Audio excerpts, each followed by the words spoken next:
한국 와인 역사. 앞선 강의에서 와인의 역사를 통해 언급했듯이 역사 고고학적으로 와인이 인류사에 발견된 것은 조지아, 아르메니아, 그리고 이집트에서 먼저 시작되었다고 알려져 있습니다. 그럼 수천 년 전부터 인류와 함께한 와인, 언제부터 우리나라에 들어와 마셨을까 하는 의문점을 가지게 됩니다. 이에 여러 가지 관련 자료들을 찾아 간단하게 설명해 보도록 하겠습니다. 세계적으로 포도는 주로 와인을 만드는 유럽 포도, 식용인 미국 포도, 그리고 우리가 머루라고 부르는 아시아 포도, 이렇게 크게 세 가지로 나눌 수 있다고 합니다. 유럽 포도가 동양으로 흘러 들어온 것은 한나라 때 기원전 128년 장건이 서역에서 포도나무 씨를 들여와서 심었다는 기록이 최초이며, 당시 중국과 일본에서는 유럽 포도가 자라고 있지만 우리나라에는 유럽 포도가 존재하지 않으니 우리나라에 들어와서 없어진 것인지 아니면 처음부터 들어오지 않은 것인지 정확하게 알 수 없다라고 합니다. 따라서 신사임당 수묵화의 묵포도도가 정확히 어떤 포도인지 알 수 없다입니다. 그리고 고려 25대 충렬왕에게 중국 원나라 세조가 포도주를 하사했다는 기록이 있고, 고려 27대 충수광이 몽고의 공주를 맞아 들릴 때에 원나라의 황제가 하사한 포도씨를 심었으나 당시에는 포도 재배 기술을 몰라서 재배에 실패한 것으로 알려지고 있다 합니다. 또한 조선 17대 효종 때 네덜란드 선원 핸드릭 하멜이 제주도에 표류해 1653년부터 1666년까지 조선에 거주. 그의 경험으로 쓴 하멜 표류기라는 저서에서 레드와인을 지방관에게 상납했다라고 언급한 것으로 유명하다고 합니다.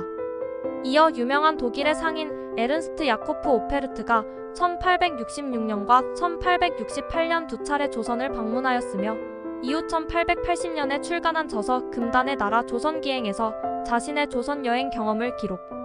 이 책에서 포도주와 샴페인을 들여왔다고 밝히고 있다고 합니다. 기독교와 와인. 고린도전서 바울의 서신 11장 23절에서 25절 이 구절에서 예수님의 성만찬에 대한 말씀을 인용. 따라서 성찬식 또는 성만찬에서 와인을 사용하는 것은 전통적인 기독교 의식의 일부라고 합니다. 예수님이 최후의 만찬에서 제자들과 함께 포도주를 마시며 이것은 내 피다라고 말씀하신 것을 기념하기 위해 많은 기독교 교파에서 성찬식 때 포도주를 사용해 왔다고 합니다. 그러나 교파에 따라 와인 사용 방식이 다를 수 있다고 합니다. 가톨릭 교회에서는 성찬식에서 주로 포도주를 사용한다고 합니다. 미사 중에 축성된 포도주는 예수 그리스도의 피로 상징되며 신자들은 이를 마심으로써 그리스도의 희생을 기억한다고 합니다. 동방 정교회에서도 성찬식에서 와인을 사용하며 이것이 그리스도의 피를 상징한다고 믿는답니다. 그리고 개신교는 교단에 따라 차이가 있다고 합니다. 루터교, 성공회와 같은 일부 교단에서는 실제로 와인을 사용하는 반면 감리교나 침례교 등의 다른 교단에서는 알코올이 포함되지 않은 포도주스나 비알코올 포도주를 사용하는 경우도 많다고 합니다. 와인 술에 대한 기독교 교회들의 해석은 차이가 있지만 로마 가톨릭 교회, 동방정교회, 성공회, 진보적인 개신교 등에서는 음주와 흡연에 대해 개인의 기호로 존중하며 일부 보수적인 개신교, 특히 우리나라 개신교에서는 술, 담배를 하지 않는 모습을 보입니다. 우리나라 천주교. 조선시대에 살던 천주교 신자인 복자 윤유일 바오로는 1800년 초에 성직자를 파견하기 위해 북경으로 가는 과정에서 포도주 제조법을 배우고 포도나무 묘목을 확보하여 과수원을 조성하였답니다. 이후 윤유일은 한국에서 최초로 미사를 봉헌하기 위해 직접 주조한 포도주를 사용하였다고 합니다. 성공회. 19세기 중반에 한국에 들어왔으며 1883년 영국 성공회 선교사인 스티븐스가 조선에 도착하면서 한국에서의 성공회 사역이 시작되었다고 합니다. 이에 수도 공동체인 성가수녀원에서 감사 성찬례에 사용할 면병과 포도주를 만들고 있었다고 합니다. 국산 와인의 시작. 20세기에 들어와서 1906년 뚝섬의 원예 모범장이, 1908년에는 수원 건업 모범장이 조성되었다는 기록이 있으며 일본에서는 일찍이 서양의 신사유람단을 보내 서양의 문물을 도입하면서 포도와 와인 산업을 돌아보고 왔기 때문에 1875년에 이미 포도 재배를 많이 하고 있었다라고 합니다. 따라서 일제강점기에 일본인들이 우리나라의 묘목을 가지고 와서 포도를 재배하고 1918년 경북 포항의 미츠와 농장에서 아카다마 와인을 만들었다고 합니다. 우리나라에서 와인다운 와인을 만들기 시작한 것은 1970년대부터며 동양에서는 상당히 늦게 시작한 것이라고 합니다. 이때는 정부에서 식량 부족을 이유로 곡류로 만든 술보다는 과일로 만든 술을 장려하였기 때문에 대규모 포도단지 조성을 권유하여 대기업이 참여하였다고 합니다. 우리에게 마스코트 두꺼비 소주로 잘 알려진 진로는 1966년 일종의 주정 강화주로 진로 하우스 와인을 출시하였습니다.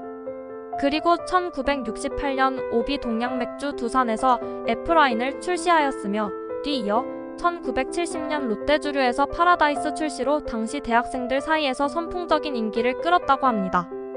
이어서 1977년 오비맥주, 당시 두산주류는 포도로 만든 올림피아 와인을 생산하였으며 그 다음이 1974년에 나온 혜태 노블와인 시리즈로서 노블 로제, 노블 클래식, 노블 스페셜을 출시하였고 우리가 잘 아는 마주앙은 1977년 롯데주류에서 출시하여 와인에 익숙지 않은 우리나라 국민들에게 와인을 알리는 계기를 마련하였으며 그리고 마주앙은 일시에 우리나라 와인 시장을 지배하였습니다. 1985년에는 진로에서 샤또 몽블르를 출시하였고 이어서 금복주에서 엘레지앙, 대선주조에서 그랑주아와 앙코르 출시 등 1980년 이후로 우리나라 와인의 전성시대를 맞이하게 됩니다. 참고로 1974년 혜태주조에서 만든 노블와인 3종, 노블 로제, 노블 클래식, 노블 스페셜이 국회의 사당 앞에 혜태상을 세우면서 기념으로 노블와인 100포도주 72병을 양쪽에 36병씩 타임캡슐처럼 묻었으며 100년 후에 개봉하기로 했다고 합니다. 수입 와인의 역습 1987년부터는 외국산 와인의 수입이 허용되었고 1990년대 이후에는 와인 시장이 점차 성장하며 다양한 국가의 와인이 한국 시장에 소개되었습니다. 특히 1997년 외환위기 이후 세계화와 함께 소비자들이 와인에 대한 관심이 높아졌고 2000년대 들어 한국의 와인 수입량이 급격히 증가했습니다. 국산 와인의 쇠퇴 어느 순간 수입 와인으로 인해 우리나라 와인은 지배력을 잃고 시장에서 완전히 밀려나게 됩니다. 수입 와인의 유입으로 인해 한국의 국산 와인 산업이 쇠퇴한 이유는 여러 가지 복합적인 요인에 의해 발생했다고 생각되어집니다. 개인적으로 국산 와인이 수입 와인에 밀려난 주요 요인들을 다음과 같이 정리해 보았습니다. 1.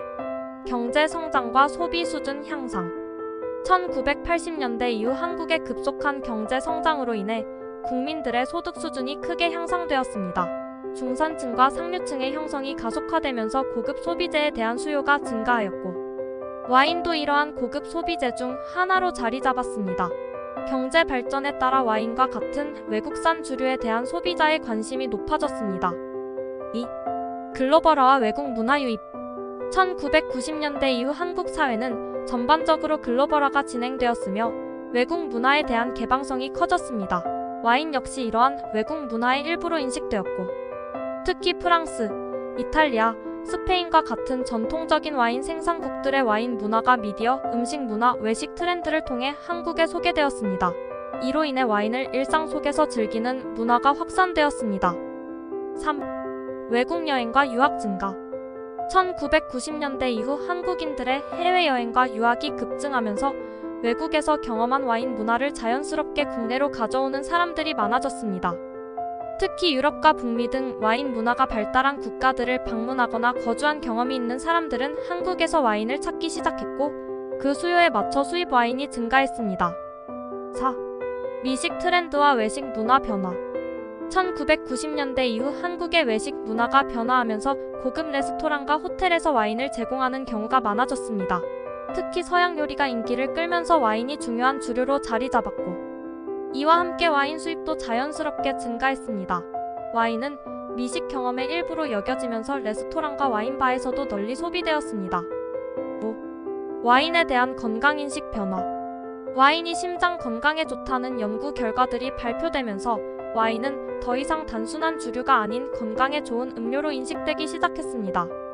특히 적포도주에 포함된 폴리페놀, 탄닌과 같은 항산화 물질이 주목받으면서 와인에 대한 긍정적인 이미지가 강화되었습니다. 이는 와인 소비를 촉진하는 요인 중 하나였습니다. 6. 소비자의 다양화된 주류 선호 맥주나 소주와 같은 전통적인 한국 주류 외에도 다양한 주류를 경험하고자 하는 소비자의 욕구가 늘어났습니다. 와인은 이러한 변화된 주류 소비 패턴에 부합하면서 다양한 수입 와인을 증가시켰습니다. 7. 양질의 포도주 포도 생산의 한계 우리 영토가 갖고 있는 고질적인 문제라고 봅니다. 고품질 와인을 생산하는 데 사용되는 비티스 비니페라와 같은 와인용 포도 품종은 따뜻하고 건조한 여름과 온화한 겨울을 제공하는 지중해성기후 지역에서 잘 자랍니다.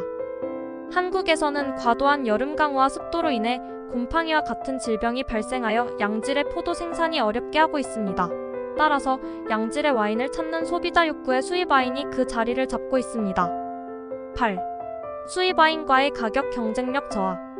이미 오랜 와인 생산국들은 대규모 생산과 효율적인 생산 시스템을 통해 저렴한 가격으로 생산될 수 있는 기반을 마련한 반면 한국은 와인 생산 환경이 제한적이고 재배와 양조에 필요한 비용이 높기 때문에 국산 와인의 생산 단가가 더 높습니다. 특히 한국은 여러 국가와의 자유무역협정 FTA로 인해 수입 와인의 관세가 낮아져 상대적으로 수입 와인이 저렴하게 판매될 수 있는 반면 국산 와인은 생산 비용에 대한 부담이 그대로 가격에 반영되어 가격 경쟁력에서 밀려나고 있습니다. 따라서 소비자들은 자연스럽게 가격 대비 가성비가 높은 수입 와인을 선호하게 되는 환경이 되었습니다. 이상과 같이 와인 수입이 늘어날 수밖에 없는 이유를 짧게 알아보았습니다. 우리나라 와인 산업 현황.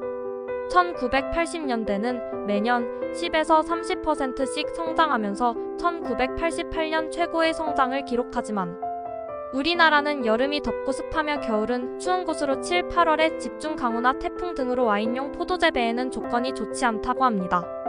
이러한 자연 환경 조건은 양조 기술보다 먼저 포도 재배나 육종에 노력하여 우리 풍토에 맞는 품종 개발이 선행되어야 했다고 합니다. 이렇게 여러 가지 여건이 확립되지 않은 상태에서 외국산 와인이 수입되면서 국산 와인은 설 자리를 점점 잃게 되었고 이제는 겨우 화이트 와인만 명맥을 유지하고 대개는 현지에서 상표를 붙여서 가져오는 OEM 방식으로 나오고 있다고 합니다. 지금도 많은 농민단체에서 국산 와인을 만들고 있지만 의욕에 비해 기술 수준이 낮아 아직도 많은 시행착오를 겪고 있다고 합니다. 어려운 환경 속에서 고군분투하는 우리나라의 와인 산업, 우리 와인을 외국 와인과 비교하기보다는 오히려 우리 국산 와인에 대한 각별한 애정을 가지고 외국산이 가질 수 없는 독특한 맛과 향을 지닌 와인이라는 점을 자랑할 수 있어야 한다라고 강조하고 있습니다. 이런 어려운 여건에도 불구하고 현재 한국에서 와인을 제조하는 업체는 점점 늘어나고 있으며 200개 이상의 와이너리가 다양한 지역에서 활동 중입니다. 다음은 여러 국내 와인너리 중에서 10군데 와인너리를 간단하게 알아보겠습니다. 1. 산막 와이너리. 충북 영동군 영동읍에 위치하며 캔베럴리와 청수 품종으로 훌륭한 와인을 만들고 있답니다. 2. RM 와이너리 코리아. 첨단 대량 생산 기술을 활용하여 와인 생산을 지원하는 회사로 부산에 기반을 두고 있다고 합니다. 3. 영천 와인. 경북 영천에 위치한 와이너리로 다양한 국내 와인 대회에서 수상한 경력이 있다고 합니다. 4. 미라실 울프 와이너리.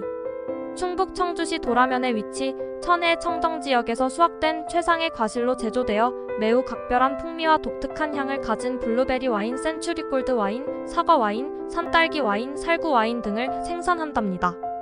5. 도라넌 샤토 미소 와이너리. 충북 영동에 있는 도라넌 샤토 미소는 캠벨 포도를 직접 재배하고 있는 농가형 와이너리라고 합니다. 6. 산머루 와이너리. 경기 포천에 위치한 와이너리로 포천에서 자란 산머루를 활용해 와인을 만든다고 합니다. 7. 오미로제 와이너리. 경북 문경에 위치하며 오미자 와인을 전문으로 생산, 오미자의 새콤달콤한 맛과 향을 살린 와인으로 유명하다고 합니다. 8. 청도 와인터널. 경북 청도에 위치한 와인터널은 청도 감을 사용한 감 와인을 생산하며 와인터널 자체가 관광명소로 자리 잡고 있다고 합니다. 9. 영동 블루와인 농원. 충북 영동에서 포도와 블루베리, 딸기 등 다양한 과일을 활용한 와인을 생산하는 와이너리라고 합니다. 10. 예밀 와인너리. 강원도 영월군 위치하며 프리미엄 와인과 함께 다양한 과일 와인을 생산하는 곳이라고 합니다. 이외에도 영동, 영천, 천안 등지에서 와이너리가 집중되어 있으며 각 와이너리는 지역 특산물이나 포도를 활용한 다양한 와인을 만들고 있다고 합니다. 이상으로 우리나라 와인 역사를 간단하게 알아보았습니다. 그리고 설 자리를 잃어가는 우리나라 와인이 말합니다. 우리의 땅에서 자란 포도로 만든 우리 와인을 사랑하고 소비하는 것은 우리 농업과 경제를 지키는 작은 실천이라고 조금 부족하더라도 우리 포도주에 대한 애정과 관심이야말로 진정한 애국의 마음을 표현하는 방법이 아닐까요? 다음 영상은 와인 예절에 대한 것과 상표 보는 법 그리고 좋은 와인을 선택하는 것을 알아보겠습니다. 소중한 시간 내셔서 시청해주셔서 감사합니다. 구독, 좋아요 눌러주세요.